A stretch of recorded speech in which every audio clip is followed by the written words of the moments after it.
श्री राधा कृष्णाभ्यां नमः। श्रीमद्भागवत महापुराण प्रथम खंड। बोलो श्री हरि कृष्ण भगवान की जय। श्री गणेशाय नमः। हनुमान जी सुनिए, शिव जी सुनिए, कृष्ण भगवान सुनिए। राधे राधे, सीताराम सीताराम। हम यहाँ पे श्रीमद् भागवत महापुराण पढ़ रहे हैं, द्वितीय स्कंद। श्री गणेशाय नमः। हनुमान जी सुनिए। अथ चतुर्थोऽध्यायः। श्री गणेशाय नमः। राजा का सृष्टि विषयक प्रश्न और सुखदेव जी का कथारंभ। सूत उवाच। सूत जी कहते हैं, सुखदेव जी वचन भगवत तत्व का निश्चय कराने वाले थे। उत्तरानंदन राजा परीक्षित ने उन्हें सुनकर अपनी शुद्ध बुद्धि भगवान श्री कृष्ण के चरणों में अनन्य भाव से समर्पित कर दी। शरीर, पत्नी, पुत्र, महल, पशु, धन, भाई, बंधु और निष्कंटक राज्य में नित्य के अभ्यास के कारण उनकी दृढ़ ममता हो गई थी। एक क्षण में ही उन्होंने उस ममता का त्याग कर दिया। शौनकादि ऋषियों, महामनस्वी परीक्षित ने अपनी मृत्यु का निश्चित समय जान लिया था, इसलिए उन्होंने धर्म, अर्थ और काम से संबंध रखने वाले जितने भी कर्म थे उनका संन्यास कर दिया। इसके बाद भगवान श्री कृष्ण में सुदृढ़ आत्मभाव को प्राप्त होकर बड़ी श्रद्धा से भगवान श्री कृष्ण की महिमा सुनने के लिए उन्होंने श्री सुखदेव जी से यही प्रश्न किया जिसे आप लोग मुझसे पूछ रहे हैं। परीक्षित ने कहा, भगवत स्वरूप मुनिवर, आप परम पवित्र और सर्वज्ञ हैं। आपने जो कुछ कहा है वह सत्य एवं उचित है। आप ज्यों ज्यों भगवान की कथा कहते जा रहे हैं त्यों त्यों मेरे अज्ञान का पर्दा फटता जा रहा है। मैं आपसे फिर भी यह जानना चाहता हूँ कि भगवान अपनी माया से इस संसार की सृष्टि कैसे करते हैं। इस संसार की रचना तो इतनी रहस्यमय है कि ब्रह्मादि समर्थ लोकपाल भी इसके समझने में भूल कर बैठते हैं। भगवान कैसे इस विश्व की रक्षा और फिर संहार करते हैं। अनंत शक्ति परमात्मा किन किन शक्तियों का आश्रय लेकर अपने आप को ही खिलौने बनाकर खेलते हैं। वे बच्चों के बनाए हुए घरौंदों की तरह ब्रह्मांडों को कैसे बनाते हैं और फिर किस प्रकार बात में मिटा देते हैं। भगवान श्री हरि की लीलाएं बड़ी ही अद्भुत अचिंत्य है। इसमें संदेह नहीं कि बड़े बड़े विद्वानों के लिए भी उनकी लीला का रहस्य समझना अत्यंत कठिन प्रतीत होता है। भगवान तो अकेले ही हैं। वे बहुत से कर्म करने के लिए पुरुष रूप से प्रकृति के विभिन्न गुणों को एक साथ ही धारण करते हैं अथवा अनेकों अवतार ग्रहण करके उन्हें क्रमशः धारण करते हैं। मुनिवर,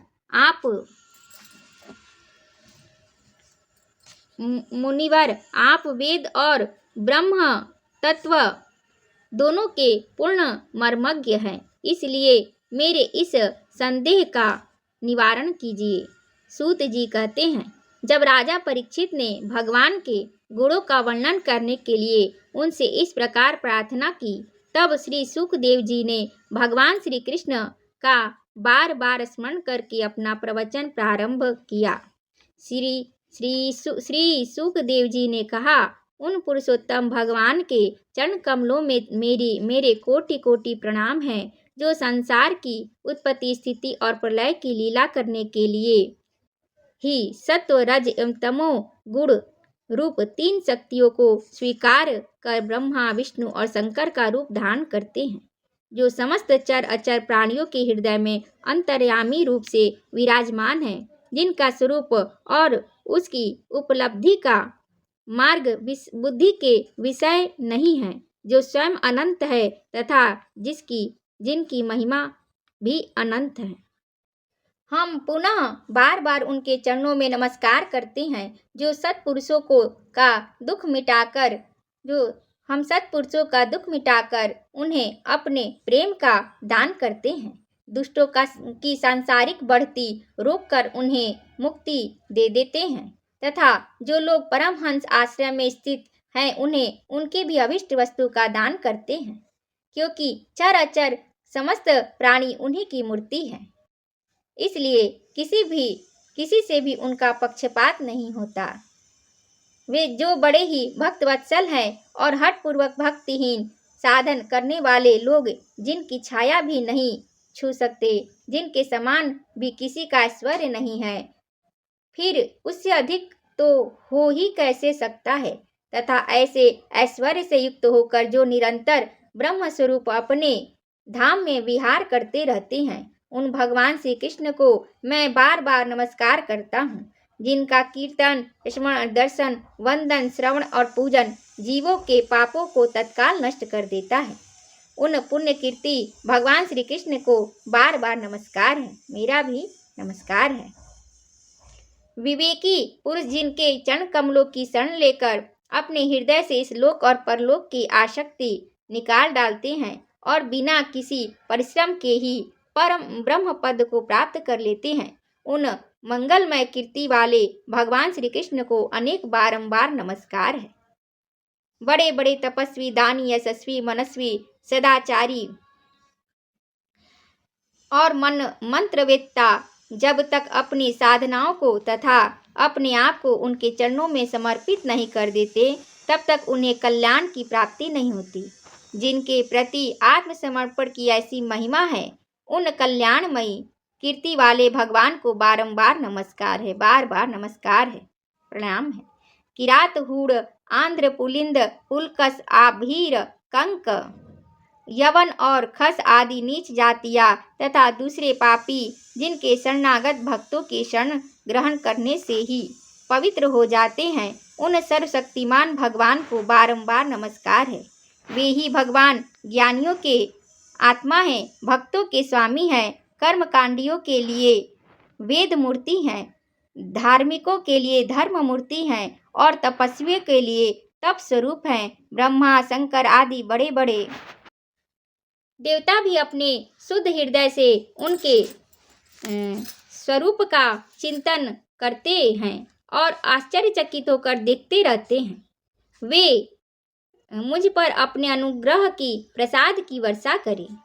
जो समस्त संपत्तियों की स्वामिनी लक्ष्मी देवी के पति हैं, समस्त यज्ञों के भोक्ता एवं फलदाता हैं, प्रजा के रक्षक हैं, सबके अंतर्यामी और समस्त लोगों के पालन करता हैं तथा पृथ्वी देवी के स्वामी हैं, जिन्होंने यदुवंश में प्रकट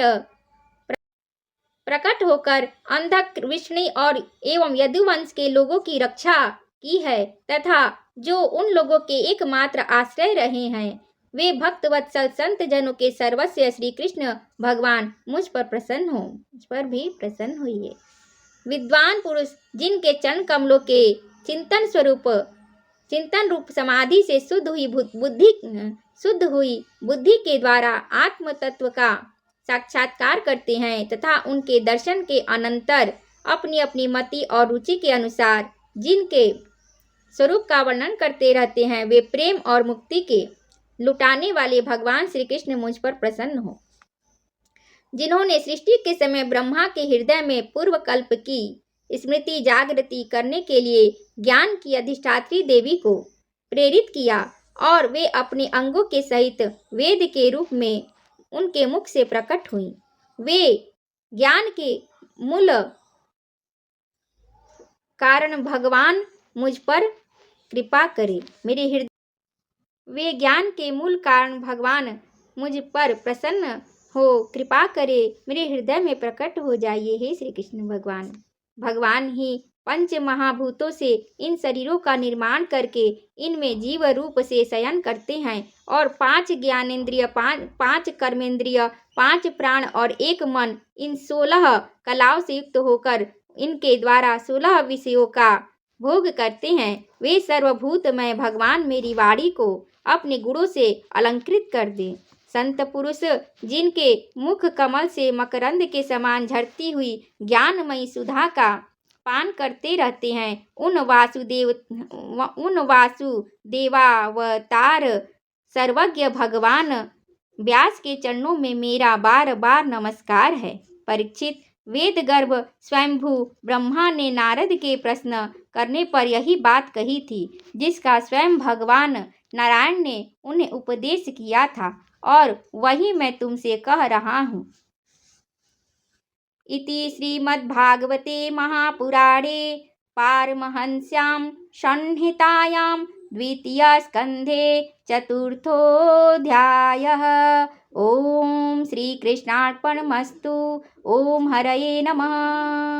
श्रीकृष्ण गोविन्द हरे मुरारी, हे नाथ नारायण वासुदेवं। राधे कृष्णा कृष्णा कृष्णा राधे कृष्णा कृष्णा कृष्णा, नंद गरानंद भयो जय कन्हैया लाल की, हाथी घोड़ा पाल की जय कन्हैया लाल की। ओम नमः पार्वती पतये हर हर हर महादेव। ओम जय जय श्री राधे, जय जय श्री राधे, जय जय श्री राधे, जय श्री राधे, जय श्री कृष्ण।